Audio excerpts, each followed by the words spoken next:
My Ring of Honor Glory of Honor 9 Internet Pay-Per-View review, and this was a good pay-per-view outing from Ring of Honor. Now, was it as great as Death Before Dishonor, or is this going to be in the category one of the greatest pay-per-views or one of their greatest events ever? No, but nonetheless, it was a good pay-per-view outing from Ring of Honor, good show from Ring of Honor.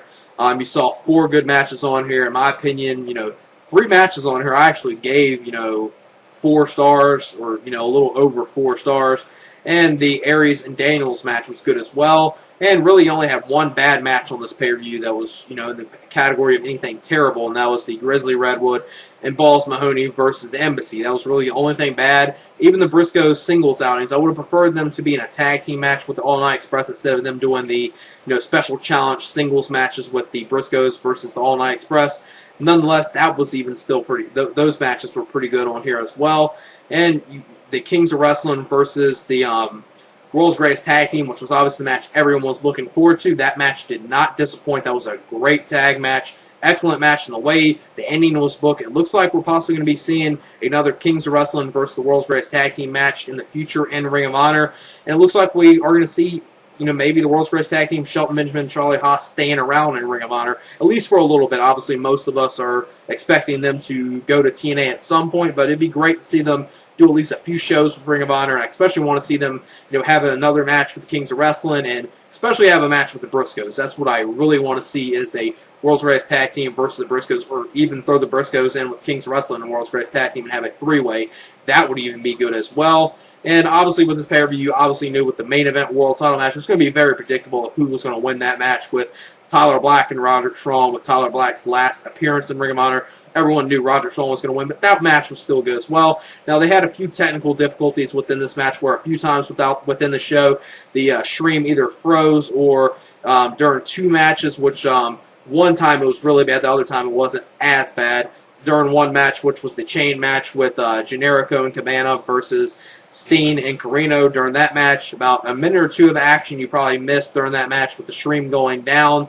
That was the only part of the show that was really, really bad. There's a few other times where it froze, but most of that time was during entrances or something, or not much was happening within the match, and it didn't happen too much. I would say about 4 or 5 times, the small freezes, and as far as actually, missing any port of action, you saw, missed about a minute or 2 probably with the, chain match, like I said, and the Sean Daivari versus Eddie Edwards match for the TV title.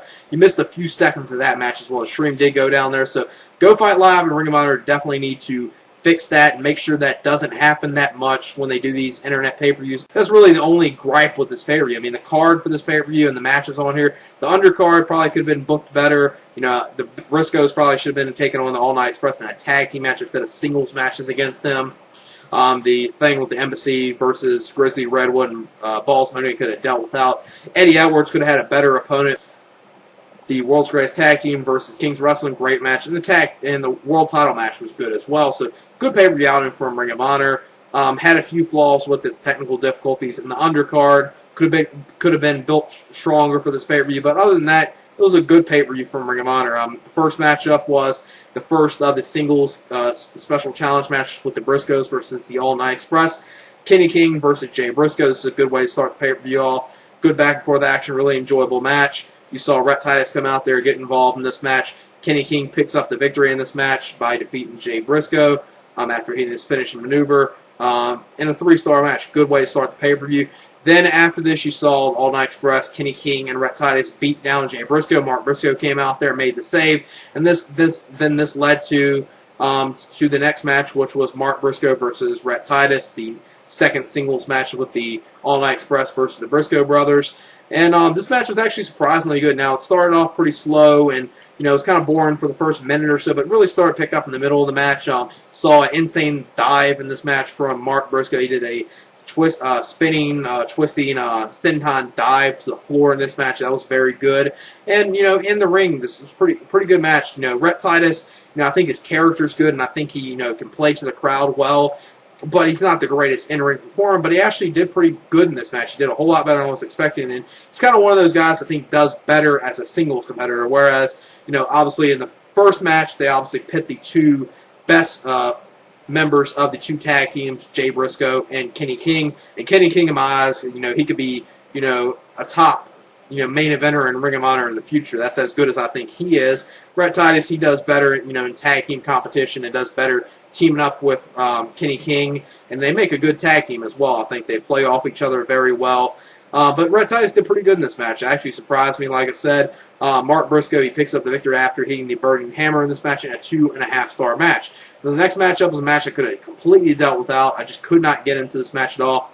This was Erick Stevens and Necro Butcher of the Embassy versus Grizzly, Redwood, and Ballz Mahoney. The crowd was into this match, which obviously, being in New York, one of the hotbeds of the original ECW, New York and Philadelphia. The crowd was obviously cheering for Ballz Mahoney, chain ECW and stuff like that. So the crowd was into this match, but I just could not get into this match watching this on an internet pay-per-view. Just could not get into it at all. Back in 2007, especially 08, Erick Stevens was looking like he was going to be one of the top guys in Ring of Honor's future, possibly a future Ring of Honor main eventer and world champion in Ring of Honor, but he's completely fell off since then. Necro Butcher, he's one of those guys, I don't really completely hate him, but I don't completely love him like some people. He's like one of those guys that he can go out there, and have some, barbaric and good hardcore match from time to time, but for the most part, especially in Ring of Honor, I would say in the last year or two, I really haven't cared for what he has done much either, or the Embassy in general, which, is a shame because I think Prince Nana is a great manager, and I think, that's one thing in wrestling we're really missing nowadays is managers. But the stuff with the Embassy is like some of the worst stuff in Ring of Honor. I would say this match right here, maybe I'm hating it more than certain people, and maybe I'm going overboard here, but I would actually put this in the equivalence of a WWE Divas match or a TNA Knockouts match, pretty much the piss break of the evening.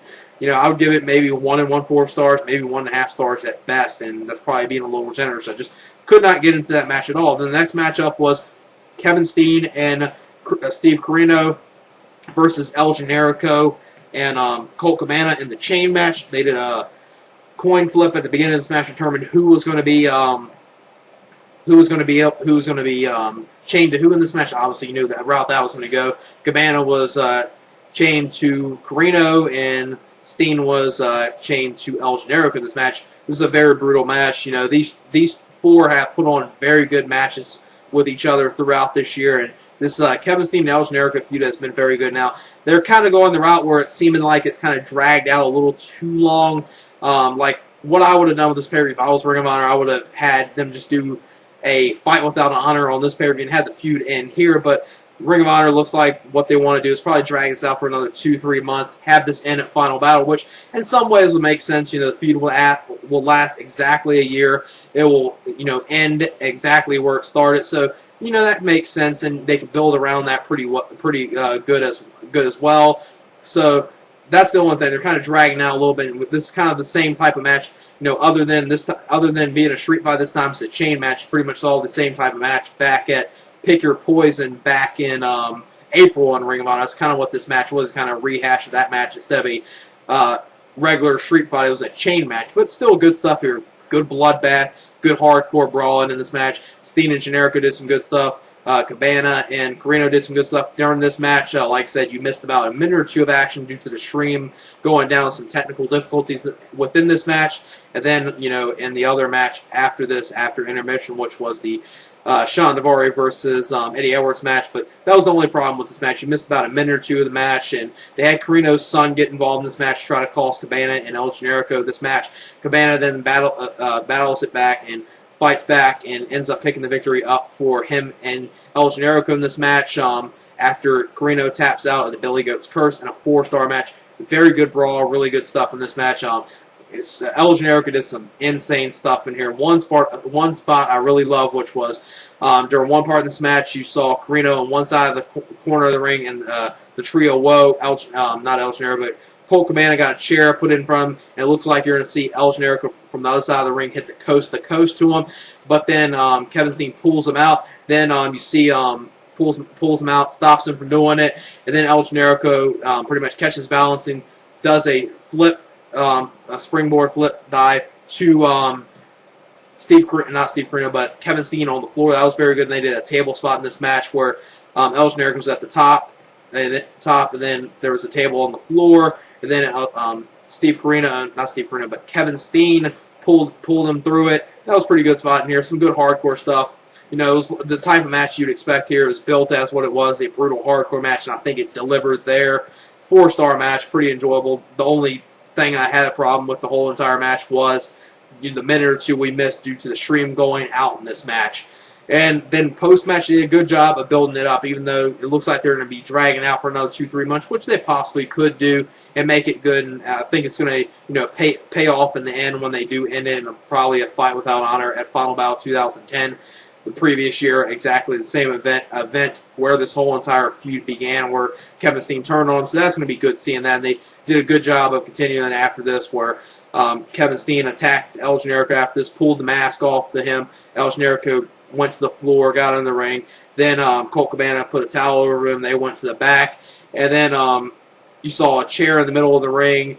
Steve Corino couldn't get up at all. And then Mr. Wrestling, Kevin Steen, he put the mask of El Generico on the chair, because he's got a T-shirt which has El Generico's decapitated head on the shirt with it on a chair and blood pouring down on it. And then he got a little Steve Corino's blood off Steve Corino's forehead, wiped it on his hands, and then wrote on the chair "Mr. Wrestling." So it was a good way to further the feud with El Generico versus Steve Corino. It looks like we'll be seeing a Fight Without Honor with them in the future, which looks like they're out there to go, unless they want to go in some other gimmick match. But when they have these brutal, these blood feuds like this, those are the type of matches Ring of Honor ends with, which I think when that comes, the payoff for it's going to be well worth it, and it should be great when it happens.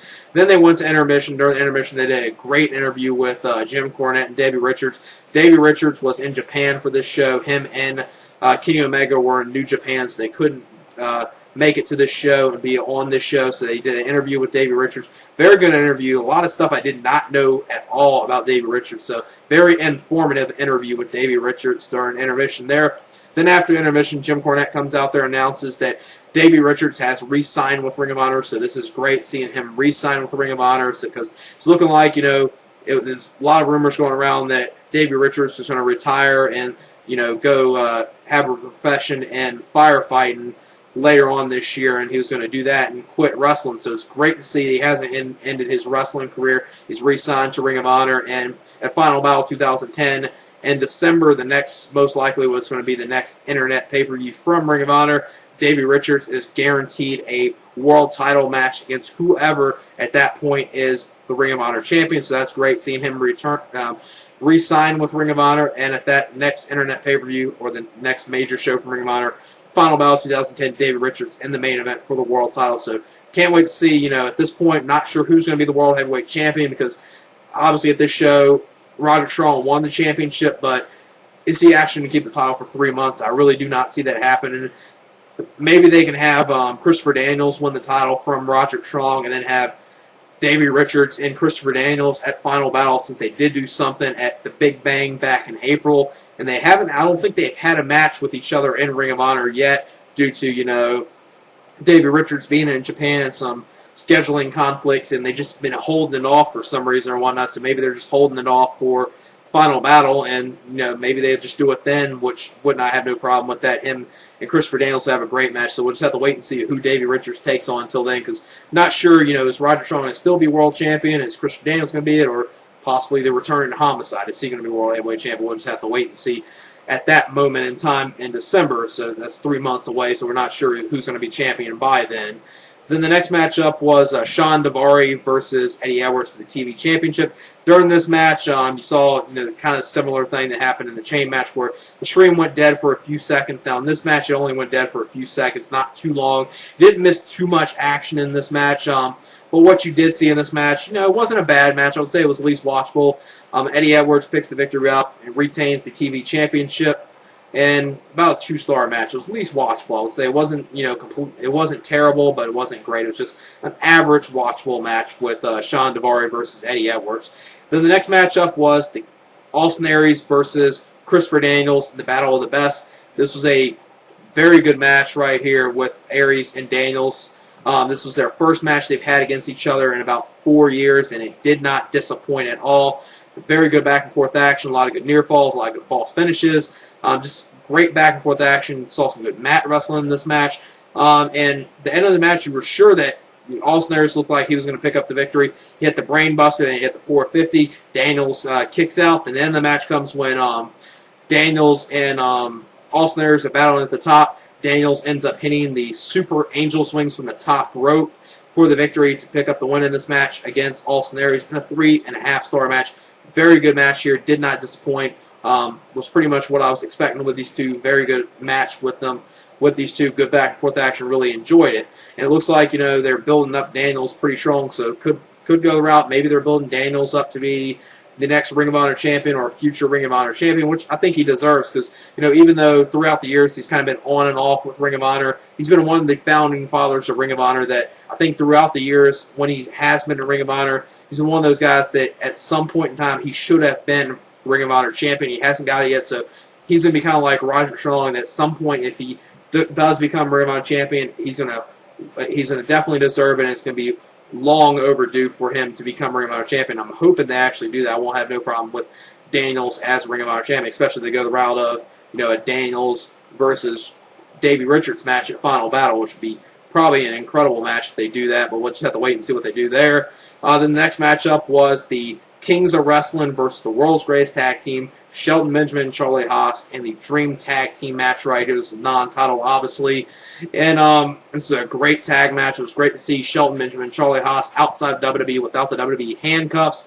And they performed, you know, great in this match. It's great to see them perform to their fullest abilities. Great tag match here. A lot of good back and forth action, a lot of good mat wrestling.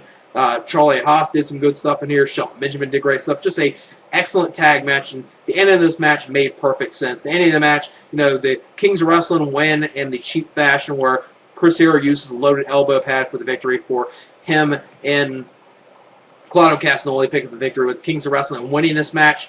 It was a non-title match, but they win this match, so it makes sense right there. Then at the end of the match, they have a little scuffle. Then the tag belts are still inside the ring, and then Charlie Haas and Shelton Benjamin grab the tag titles, look at them, hold them up. Both of them get on opposite sides of the ring on the middle turnbuckle, get up and you know, pretty much look like, you know, these are going to be our tag team championships. So it looks like we're going to be seeing another Kings of Wrestling versus the World's Greatest Tag Team match. Next time it will be for the tag team championships. Not sure when that's going to happen. Is Ring of Honor just going to do it on one of their DVD tapings, or are they going to wait all the way till Final Battle in December and wait till that show, or just do a match, maybe have them have a match, maybe end in a draw at, you know, one of their DVD tapings in October or November, then have that lead to a tag team title match at Final Battle. We'll just have to wait and see. But it's looking like we're going to be seeing Charlie Haas and Shelton Benjamin in Ring of Honor in another match, which is going to be good to see. Obviously, I'm sure they're going to be going to TNA at some point in the future, but hopefully they stay in Ring of Honor for at least a little bit where we see, you know, another match with them against the Kings of Wrestling, and especially I want to see them having a match with the Briscoes. Just as long as I see another match with Kings of Wrestling and then a match with the Briscoes, if they just do that and stay for those two matches, that would be, you know, I'll be okay with that. Hopefully they at least stay and perform a few events for Ring of Honor, which I'm hoping they do that. Then the main event, which the tag team match, I'll give 4 1/4 stars, definitely match of the night. Then the main event was for the Ring of Honor Championship. This was Tyler Black versus Roderick Strong. This is obviously Tyler Black's last night. Obviously, everyone knew going into this match, it was very predictable who was going to go over in this match, that Roderick Strong was going to become champion. You know, some people thought maybe they could have went the route of, you know, doing the rehash of CM Punk in 2005 in the Summer of Punk and have Tyler Black retain the title and then do the stuff CM Punk did in 2005. But, you know, I don't think he could have pulled that off even 1% or even a little bit as good as CM Punk did back in 2005. And Roderick Strong is well deserving of being Ring of Honor champion. He's busted his ass through the history of Ring of Honor the last several years, so he's well overdue, and he's definitely deserving of being Ring of Honor champion. You're not going to see a long title reign from him, but this match you saw some good stuff. They booked in a way where it looked like either side was going to win. The ending was kind of anticlimactic and did come out of nowhere, but nonetheless a good match from them. A good, you know, next to the Kings of Wrestling versus Shelton Benjamin and Charlie Haas. This is the second best match of the evening. I give it 4 stars. Even with the predictable ending of Roderick Strong winning the title, everyone knew it was going to go that route. I would say they still had a hell of a wrestling match. You know, it wasn't as good as their other outings they've had with each other, but still a good match with Roderick Strong and Tyler Black. And then the end of the match, after the match with Roderick Strong winning the title, Tyler Black, you know, is in the ring the crowd's chanting, "Thank you, Tyler." Roderick Strong, tries to, put his hand out for Tyler Black, see if he shakes his hand. Tyler Black refuses, flips him off, then he flips off the crowd, then leaves. So I think that's the perfect way to write off him. Then after this, lights go out. The commentators are saying this is technical difficulties. Obviously, most people knew what this was, which was the return of Homicide back in Ring of Honor. Great to see him back in Ring of Honor, and pay-per-view ends with Homicide and Roderick Strong having a stare down. And the pay-per-view, I'll give it an 8 out of 10. Definitely well worth, the $15. Definitely worth going out your way to purchase pay-per-view. It's going to be up on Go Fight Live. If you weren't able to see it live and you want to see it, and you're hearing a lot of people praise it, or you just want to check it out for the Kings of Wrestling versus Shelton Benjamin and Charlie Haas match, which was the match of the night, in my opinion. I think everyone's going to be saying that. That was an incredible tag team match, and well worth the $15 alone just for that match. You can go order on Go Fight Live. Go Fight Live puts all their pay-per-views up on their websites after, about 24 to 48 hours after every single event. And you can watch it as many times as you want. And, you can watch it as many times you want, whenever you want, and watch it on demand on there, like I said, whenever you want. So that's the best thing about there. They need to, make sure they fix all these technical difficulties, and it doesn't happen that much. But the few times it happened on here, it wasn't too bad where it completely killed the pay-per-view. It really, for the most part, only affected 2 matches, and one of those matches it affected, I don't think many people cared that it took out a few seconds of Sean Daivari and Eddie Edwards, and the only match that I think it really affected, which did suck that it had to happen during the chain match with Steen and Carino versus Cabana and El Generico. But other than that, it wasn't that bad. The other times it happened, was just, a few times it froze for a second or two, or, it happened during entrances, and it didn't really happen during, that much other than, not that much action you missed other than those 2 main times that happened. So they need to fix that, but even with those technical difficulties, that pay-per-view was good for Ring of Honor. I would give it an 8 out of 10. Definitely well worth the $15. And that's it for my Ring of Honor Glory by Honor 9 Internet pay-per-view review. Peace. My Ring of Honor Glory by Honor 9 Internet pay-per-view review. And this was a good pay-per-view outing from Ring of Honor. Now, was it as great as Death Before Dishonor, or is this going to be in the category one of the greatest pay-per-views or one of their greatest events ever? No, but nonetheless, it was a good pay-per-view outing from Ring of Honor. Good show from Ring of Honor. You saw 4 good matches on here. In my opinion, 3 matches on here I actually gave, 4 stars, or, a little over 4 stars. And the Aries and Daniels match was good as well. And really, you only had 1 bad match on this pay-per-view that was, in the category of anything terrible, and that was the Grizzly Redwood and Ballz Mahoney versus the Embassy. That was really the only thing bad. Even the Briscoe singles outings, I would have preferred them to be in a tag team match with the All Night Express. They missed during that match with the stream going down. That was the only part of the show that was really, really bad. There's a few other times where it froze, but most of that time was during entrances or something, or not much was happening within the match, and it didn't happen too much. I would say about 4 or 5 times, the small freezes, and as far as actually, missing any port of action, you saw, missed about a minute or 2 probably with the, chain match, like I said, and the Sean Daivari versus Eddie Edwards match for the TV title. You missed a few seconds of that match as well. The stream did go down there, so Go Fight Live and Ring of Honor definitely need to fix that and make sure that doesn't happen that much when they do these internet pay-per-views. That's really the only gripe with this pay-per-view. I mean, the card for this pay-per-view and the matches on here, the undercard probably could have been booked better, and especially have a match with the Briscoes. That's what I really want to see, is a World's Greatest Tag Team versus the Briscoes, or even throw the Briscoes in with Kings Wrestling and World's Greatest Tag Team and have a 3-way. That would even be good as well. And obviously with this pay-per-view, you obviously knew with the main event world title match, it was going to be very predictable of who was going to win that match with Tyler Black and Roderick Strong, with Tyler Black's last appearance in Ring of Honor. Everyone knew Roderick Strong was going to win, but that match was still good as well. Now, they had a few technical difficulties within this match where a few times within the show, the stream either froze or during 2 matches, which one time it was really bad, the other time it wasn't as bad. During one match, which was the chain match with Generico and Cabana versus Steen and Carino. During that match, about a minute or 2 of action, the Briscoes probably should have been taking on the All Night Express in a tag team match instead of singles matches against them. The thing with the Embassy versus Grizzly, Redwood, and Ballz Mahoney could have dealt without. Eddie Edwards could have had a better opponent. The World's Greatest Tag Team versus Kings Wrestling, great match. And the world title match was good as well. So, good pay-per-view outing from Ring of Honor. Had a few flaws with the technical difficulties in the undercard. Could have been built stronger for this pay-per-view. But other than that, it was a good pay-per-view from Ring of Honor. The first matchup was the first of the singles special challenge matches with the Briscoes versus the All Night Express. Kenny King versus Jay Briscoe. This is a good way to start the pay-per-view off. Good back and forth action, really enjoyable match. You saw Rhett Titus come out there getting instead of them doing the special challenge singles matches with the Briscoes versus the All Night Express. Nonetheless, that was even still pretty. Those matches were pretty good on here as well. And the Kings of Wrestling versus the World's Greatest Tag Team, which was obviously the match everyone was looking forward to. That match did not disappoint. That was a great tag match. Excellent match in the way the ending was booked. It looks like we're possibly going to be seeing another Kings of Wrestling versus the World's Greatest Tag Team match in the future in Ring of Honor. And it looks like we are going to see, maybe the World's Greatest Tag Team, Shelton Benjamin and Charlie Haas, staying around in Ring of Honor, at least for a little bit. Obviously, most of us are expecting them to go to TNA at some point, but it'd be great to see them do at least a few shows with Ring of Honor. And I especially want to see them, have another match with the Kings of Wrestling.